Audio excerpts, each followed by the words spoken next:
Hey everyone, this is Neha from Edureka. I welcome you all to this session on Selenium XPath tutorial. XPath is a very important strategy to locate elements in Selenium. It can be tricky and at the same time complex as well if you don't understand basics. You need not worry, I will make this journey of XPath very easy for you. So let's begin and look at the topics to be covered in this session. First, I will give you a brief overview on XPath. Next, I will introduce the concept of XML document and tell you how to write an XPath for XML document. After that, you will see some benefits of XPath.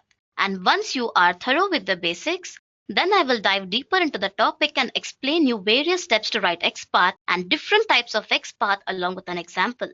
And finally, I will wrap up this session by explaining you about different types of XPath functions along with an example. Without any further ado, let's get straight into the module. So what is XPath?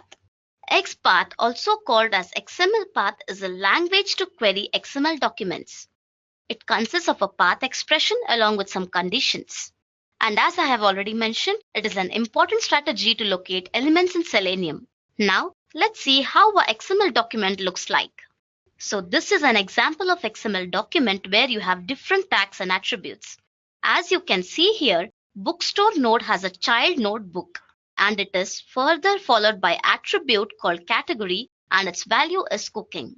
And this book node in turn has two child nodes, that is title and author. Now let's try to visualize this document in a tree-like structure.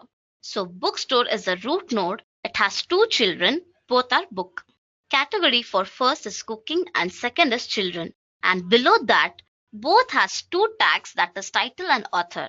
Now let's take an example and try to locate author of a book for category children. So we will start with the root node bookstore. Then we will go down to book. Then we have two books here that has category of children. Once we are on the right node, we will go down and pick the node that has the author tag. So this is an XPath to locate author of a book for which category is children. So this is how you have to write the XPath. That is your root node and your child node, that is book, followed by tag name, that is category, whose value is children, and the tag will be author. Basically, every web page is a document that consists of tags and attributes. And by using XPath, we can query the page document, might be your XML, HTML, etc. And also to locate a particular element, we can write an XPath query that could use element's tag name as well as its attributes. And the query would return the matching element in XML. Every modern browser has a built-in XPath engine. So this is all about the XML document and XML tree. Now let's see some benefits of XPath. XPath queries are compact and easily parsed. And syntax is very simple for simple and common use cases. And XPath queries are easy to read and type, and they do not return repeated nodes. And also you can uniquely identify any node in XML document, and query strings are easily embedded in programs, script, and XML documents. So these are few benefits of XPath. I think you're bored of theories, right? Now let's take a real-world example and understand XPath. So before that, let's see a syntax and terminologies of XPath. So this is how a syntax of your XPath looks like. As you can see, front slash indicates select current node, and tag name will be your tag name like input, div, img, etc. And your ampersand indicates to select the attributes, and attribute will be your attribute name, and value implies the value of an attribute. Got it? So this is very simple syntax of your XPath query. Now let's see some practicals. So what I will do, I will launch Google Chrome and navigate to google.com. So here I will try to locate search bar using XPath. So I'll right click on the search bar and choose inspect. As you can see, it has an input tag and some attributes, correct? So you can see here it has some input tag and it has some attributes, okay? Now we will use this tag name and these attributes to construct XPath that can locate this element. So now let's see how to do that. I'll click on elements and click Ctrl F, and now I will write my XPath query. So as you can see here, I can write XPath, I can write string selector, and it will try to search based on the criteria. So as it has an input tag, I'll start with double slash, that is a double front slash, I will use my tag name as input. Okay. And next, I will use my attribute. So I have to use ampersand for select attributes. And I can see here it has the ID. So that will be my attribute name. And within single quotes, what is the value of ID? Q. Close it. As you can see here on writing XPath, it has highlighted that element, which implies it was able to locate that element using this XPath. Correct? So what is that XPath doing? It says to find an input tag anywhere in the document. Double front slash implies anywhere in the document. Okay? But it says it should have a property called ID and its value should be Q. So here we are not starting with the root of the document. That is the start point. But we are typing double front slash and it says anywhere in the document to find an input tag. So we must be having multiple input tags in the document. Remember, I had told you in the beginning that XPath consists of a path expression. So this is a path expression. And here we are interested in an input tag that has the ID attribute whose value is Q. So by using this, we are able to uniquely identify this element. So single front slash at the start of the XPath instructs XPath engine to look for an element starting from the root node. Like, you can write it in this way. I'll show you how. So here, if you have to write from the start, then you have to write from HTML, then your body. It is the immediate class, so you have to choose it as 1. And next, you have to write your div. That will be 1, 2, and 3. Div of 3, correct? And again, from there, you have to jump into your next div. That will be your immediate div. That will be your div of 2. So you have to go on writing this in this way and then you will be arriving at this output. It will be too lengthier and as well it will be very complex to write. So that's why we use a double front slash followed by your input. That will be your tag name and followed by whatever your attribute and the value of attribute. Very simple, correct? So I believe that you was now able to make out the difference between single front slash and double front slash. So now let me reiterate it. So single front slash at the start of XPath instructs XPath engine to look for an element starting from the root node. And double front slash at the start of XPath instructs XPath engine to search for matching element anywhere in the XML document. So that's nothing but your types of XPath, that is your absolute and relative XPath. Absolute XPath is a direct way to find an element. But the disadvantage of the absolute XPath is that if there are any changes made in the XPath of the element, then that XPath gets failed, correct? So this is your absolute XPath syntax example. I just showed you how. And relative XPath starts from the middle of the HTML DOM structure. It starts with a double forward slash, which means it can search the element anywhere at the web page, correct? So what does a single slash means if it is used inside the XPath? So let's see that now. So let's take an example. Now I will open Amazon.com website and navigate through the search box to locate it. Again, right click on the search box, click inspect. So this search box has input tag and it also has different attributes like type, class, placeholder name, etc. So we will use one of these attributes along with the tag name to locate this element. Again, click on the elements, choose Ctrl F. And now we will start writing the XPath. I'll give double front slash input. Okay. Now I have used double forward slash, which means anywhere in this page. So now I need an input tag. So I have used input. But you can also think there might be many input tags in the document, correct? Okay, I understand we have many input tags in the document, but I'll type some condition. So I want a class attribute that will be your ID whose value is this. So now let's see how to do that. Your attribute name will be your ID and this will be your value of the attribute. So as you can see, it has highlighted the element, meaning it was able to find the element. Now let me traverse this document differently. I'll write using absolute XPath, HTML. As you can see here on writing the absolute XPath, it was able to locate the element. So now let me tell you how I have traversed it. First, HTML of 1. Okay, 1 indicates the first node. So next, this is the immediate body tag. So I have given it as 1. That is the first child. And next it has a div tag. That will be your div of 1. And after the div of 1, it has header, So this will be your header. Even this is the immediate first child. So I have named it as header of 1. Again, it has the immediate div, that will be your this div. And again, that div again consists of its immediate div, that will be your this one, which has a ID value of nav belt. And after that, you have div of 3, which implies the third child of that div, 1, 2, and 3. Okay. Again, this div has an immediate child, that will be your div of 1, and that has a form. And as you can see here, it is the immediate child of this div, which implies it is the first element, correct? And after this form of 1, you have a div again. So 1, 2, 3. This will be your div. So this will be your div of 1 again. And after that, you have an input tag, correct? Sounds very complex, right? To write an XPath using absolute XPath query. So that's why we use relative XPath to locate elements in the web page. I hope you understood this. Basically, this is all about absolute and relative XPath.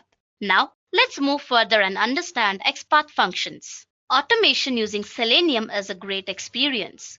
It provides many ways to identify an object or an element on the web page. But sometimes we do face the problems in identifying objects on a page which has same attributes. So when we get more than one element which have same attribute name, like multiple checkboxes with same name and same ID, or more than one button having the same name and same IDs. In these cases, there is no way to distinguish between those elements. And in such cases, we face problem to instruct Selenium to identify a particular object on a web page. And that's where XPath functions comes into picture. Now, let's see what are the different types of functions that are supported by XPath and how they are used. As you can see here, I have listed down 3 functions, but in actual there are many. So now I will explain you few important functions that are widely used in Selenium.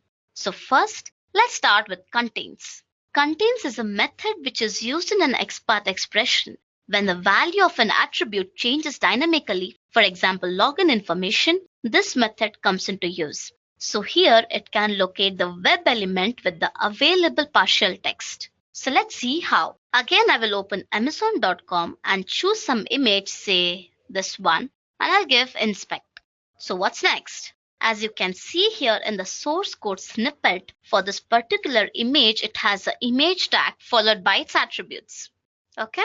Now say I want to locate the source attribute using this value in my XPath query. So how do I do that? I will start with // and I will use my tag name as img because it contains of image. And then I'll use my select attribute and I'll write src and I will paste this value. That will be my value of the attribute. Okay. As you can see here, it was able to locate this element, correct? Now, you all might think this XPath is too long. Well, yes, this is one of the reasons for constructing partial XPath query, as src attribute contains URL in its value. So there are chances that value may change or some part of the URL may change. So let's take another example. Suppose say we open login page of the website, say xyz.com, and it has a button and its attribute has some value like 987 submit 123. And on refreshing the page, its value may change to something like 9987 submit, etc. So the bottom line is part of the attribute value is static while the rest is dynamic. In such cases, we would go for partial XPath query. Now, let's reconstruct the query, and here we will use partial values. For example, say sprites, we'll use the sprites and see how to write a XPath query using functions, that is contains. Okay, I'll use tag name as img and I'll use contains function. And here I'll use my select attribute, and this src should contain value called as sprites. So within single quotes, I'll write sprites. So as you can see here, it located the element which contains the value sprites, correct? So this is how you can use partial value and use contains function to search that value. Sounds simple? Now let's move further and understand one more XPath function, that is starts with. This function is used to find a web element whose value of attribute changes on the refresh or on any dynamic operation on the web page. In this, we match the starting text of the attribute that is used to locate an element whose attribute has changed dynamically. For example, on the web page, ID of a particular element changes dynamically, like ID1, ID2, ID3, but the text remains same. Now, let's demonstrate starts with function using the same object, and here, instead of contains, we'll have to change it to starts with. And here I will use alt attribute. As you can see, it has a value called shop men's athletic shoes. So what I'll do, I'll copy and paste this value. So here it will locate the element that starts with this value, that is this one. So if I keep only shop and discard the rest, it will show me 4 more choices which starts with shop, correct? And if I give the full name, it shows me only one unique element. So this is how starts with function is used to locate particular element that starts with so and so value. Now let's see one more function, text. So this expression is used with the text function to locate an element with the exact text. Let's demonstrate and see how. Now see, I want to inspect this order tab. So here is my condition. What? It says go anywhere in this document. I don't care what tag it is, but what my condition is, it should have a text whose value is orders. So basically it is asking me to locate this element, correct? So now let's see how. So as you can see here, I'm starting it with asterisk, which implies any tag. Simple. So now I'll write my text function and I'm assigning the value as orders. So now it has highlighted the element which contains the text called orders. Simple. So basically this is a usage of text function. Now we will see an example to use two functions together. For example, say I want to use contains and text together in one XPath. So let's see how to do that. I'll keep this same and I'll use contains function here. Okay. So basically this is how you can use two functions together in one single XPath. I'm telling go anywhere in this document and it should contain a text called orders. So as you can see here, it was able to locate 5 elements. So this is 1, your script is 1, a href, again you have one more here, and you have one more here. But it was not able to uniquely find because I have used this asterisk. Now if I want to make it as unique, I'll give it as a. So if it starts with a, it was able to locate only one element which has orders. Now if I start with span, again it will locate 3 elements which has element that is starting with span.